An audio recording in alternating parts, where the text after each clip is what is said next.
ഇതാണ് സോഫ്റ്റ്വെയറിന്റെ ഐക്കൺ. ഡെസ്ക്ടോപ്പിൽ നിന്നും ഈ ഐക്കൺ ഡബിൾ ക്ലിക്ക് ചെയ്ത് സോഫ്റ്റ്വെയർ ഓപ്പൺ ചെയ്യാം. ഓപ്പൺ ചെയ്യുമ്പോൾ വരുന്ന ലോഗിൻ സ്ക്രീനിൽ യൂസർ ടൈപ്പും യൂസർ നെയിമും തത്കാലം അഡ്മിനിസ്ട്രേറ്റർ എന്ന് സെലക്ട് ചെയ്യും. നിലവിലെ പാസ്വേഡ് 1 2 3 4 എന്നാണ്. അത് ടൈപ്പ് ചെയ്തു ഓക്കെ ക്ലിക്ക് ചെയ്യൂ. ഇതാണ് സോഫ്റ്റ്വെയറിന്റെ മെയിൻ അഥവാ ഹോം വിൻഡോ. ഇതിന്റെ മുകൾ ഭാഗത്ത് വിവിധ മെനുകൾ അറേഞ്ച് ചെയ്തിട്ടുള്ള മെനു ബാർ കാണാം. തൊട്ടുതാഴെ പ്രധാനപ്പെട്ട അതായത് എപ്പോഴും ആവശ്യം വരുന്ന മെനുകൾ ടൂളുകളായിട്ട് അറേഞ്ച് ചെയ്തിട്ടുള്ള ടൂൾ ബാർ കാണാം. അതിൽ അറ്റം, ലെഡ്ജർ, സെയിൽസ്, പർച്ചേസ്, റിപ്പോർട്ടുകൾ എന്നിവ ചെയ്യാനുള്ള ടൂൾസ് ഉണ്ട്. ട്രേഡിംഗ് ബിസിനസ്സിലെ രണ്ടു കാര്യങ്ങളാണ് സോഫ്റ്റ്വെയർ പ്രധാനമായിട്ടും മാനേജ് ചെയ്യുന്നത്. ഒന്ന് നമ്മൾ ബിസിനസ് ചെയ്യുന്ന അറ്റം, 2 അക്കൗണ്ട് ലെഡ്ജറുകൾ.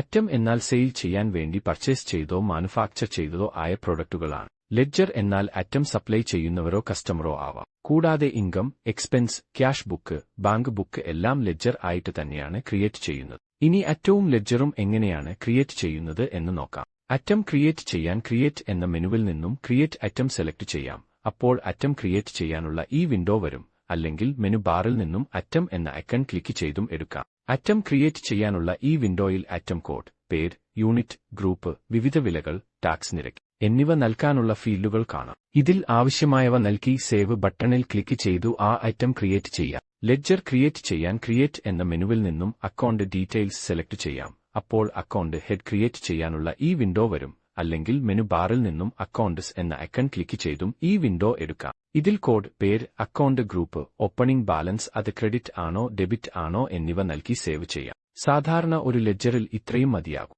എന്നാൽ ഇത് കസ്റ്റമറോ സപ്ലയറോ ആണെങ്കിൽ അവരുടെ address, phone, GST number, bank വിവരങ്ങൾ തുടങ്ങിയവ നൽകുന്നത് നന്നായിരിക്കും. ക്രിയേറ്റ് എന്ന മെനുവിൽ ഗ്രൂപ്പ് മസ്റ്റേഴ്സ്, അതർ മസ്റ്റേഴ്സ് എന്നിങ്ങനെയുള്ള സബ് മെനുകൾ കാണാം. ഇതിൽ മറ്റുള്ള മാസ്റ്റർ എൻട്രീസ് ചെയ്യാനുള്ള ഓപ്ഷനുകൾ ഉണ്ട്. അറ്റവും ലെഡ്ജറും ചെയ്തുപോലെ തന്നെ ഇവയും ചെയ്യാവുന്നതാണ്. ഒരു മാസ്റ്റർ എൻട്രി ചെയ്താൽ അത് വീണ്ടും കാണാനും മാറ്റങ്ങൾ വരുത്താനും ഡിലീറ്റ് ചെയ്യാനും ഉള്ള ഓപ്ഷൻസ് അവിടെ തന്നെ കാണാം. സേവ് ബട്ടന് സമീപമുള്ള ഫൈൻഡ് ബട്ടണിൽ ക്ലിക്ക് ചെയ്താൽ ഇത്തരത്തിൽ സേവ് ചെയ്തിട്ടുള്ള എൻട്രികളുടെ ഒരു ലിസ്റ്റ് ലഭ്യമാകും. ഈ ലിസ്റ്റിൽ ആരോ കീകൾ ഉപയോഗിച്ച് ഒരു ഐറ്റം സെലക്ട് ചെയ്യാം.